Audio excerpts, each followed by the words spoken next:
Something just feels off right now in NASCAR, and if you have been watching these races every single weekend like I have, you can feel it building. It is that kind of tension where, something behind the scenes is not clicking, and it is starting to spill onto the track in a big way.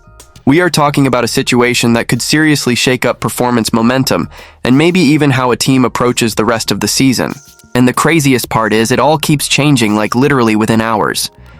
And at the same time, there is this completely different story unfolding, something that shows just how much NASCAR's world is evolving beyond the track, pulling in new energy, new audiences, and honestly a whole different kind of spotlight. So yeah, we have drama, unexpected moves, and a shift in the culture of the sport happening all at once. And trust me, you are going to want to hear how all of this connects. If you are a real NASCAR fan and you live for this kind of inside story, go ahead and hit that like button, subscribe to NASCAR Nation Report. We are just getting started here trying to hit 15,000 subs, and let's talk about what is really going on. Alright, now let's get into what actually went down, because this situation with Blaney is honestly getting hard to ignore if you are following this season closely. After that race at Bristol Motor Speedway where Blaney got beaten by Ty Gibbs, the headline was not just the finish, it was what has been happening on pit road. Through the first 8 races, the number 12 crew has lost a total of 86 positions on pit road. 86. That is not just a bad day, that is a pattern, and in this sport, patterns like that can wreck an entire season. So Team Penske decided to shake things up. The original move was to swap out Jackman, Land, and Honeycutt and bring in Patrick Gray from the number 21 car at Wood Brothers Racing. And that made sense because those teams have a tight technical alliance, so moves like that usually go pretty smoothly. But here is where it gets messy. Just hours after that decision was announced, everything changed again. Patrick Gray is not going to Kansas. Yes, out for personal reasons confirmed by Team Penske. So now you have another last-second adjustment heading into Kansas Speedway, and instead they are bringing in Graham Stoddard. Stoddard has been working the number 4 car over at Front Row Motorsports with Noah Gragson, so he is not new to pressure, but stepping into this situation with a team that is already struggling on pit road is a whole different level. And the domino effect does not stop there. Because with Stoddard moving over Tommy Bebby, who usually works with the number 51 car, and Cody Ware now fills that gap on the number 4 crew. Meanwhile, Honeycutt is sticking with the number 21 at Wood Brothers just like originally planned. So right now, heading into Kansas, Blaney's team has gone from one change to another to basically a full shuffle, and we still do not even know what happens after this race. There is no confirmation if Patrick Gray comes back or if Stoddard keeps the role long term. That decision is being pushed until after Kansas. And as a fan, you have to be asking, how do you build consistency like this? Pit crews are all about rhythm, trust, and timing. You cannot just keep rotating pieces and expect everything to click overnight. And when you are already losing that many positions on pit road, this kind of instability can either fix everything or make it worse. Now switching gears, because this next story shows a completely different side of where NASCAR is heading. Cletus McFarland is making big moves. He just signed a multi-year endorsement deal with Polaris. And this is more than just a sponsorship.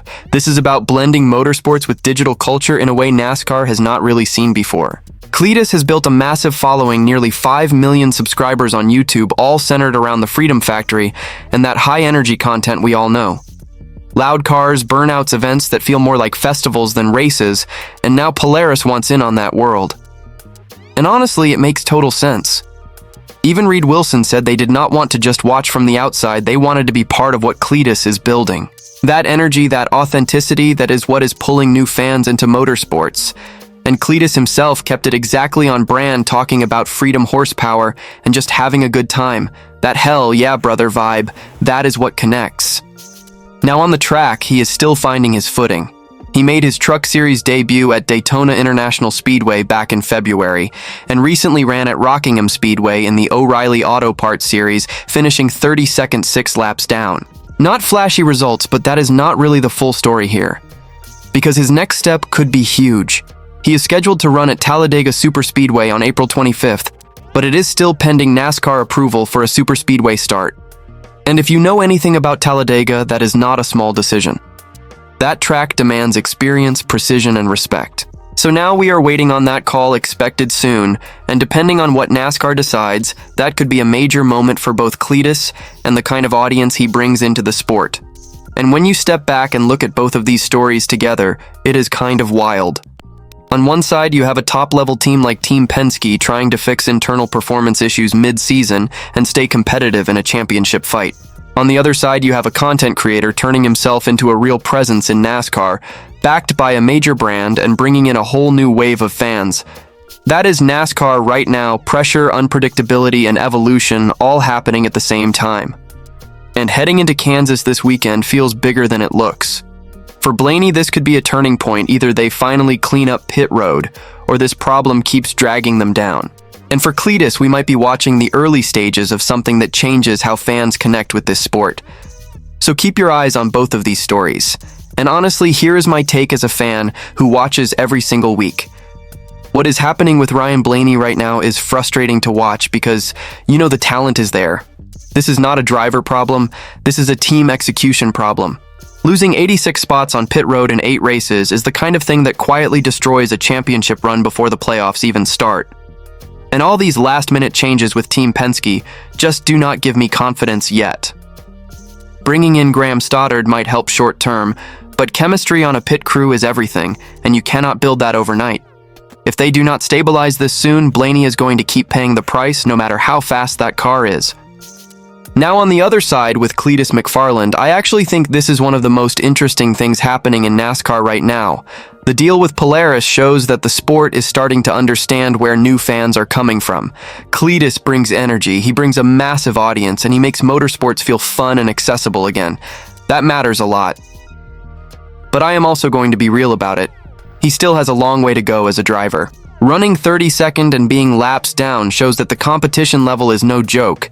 And if NASCAR approves him for Talladega Superspeedway, that is going to be a serious test, because Talladega is not the place where you learn on the fly. So for me, these two stories kind of show both sides of NASCAR right now. You have elite teams struggling with execution, and you have new personalities bringing fresh attention to the sport. If both sides can meet in the middle where performance and personality are strong at the same time, NASCAR is in a really good place moving forward. And if you care about NASCAR like this, not just the results, but everything behind it, go ahead and like the video, drop your thoughts in the comments, and subscribe to NASCAR Nation Report.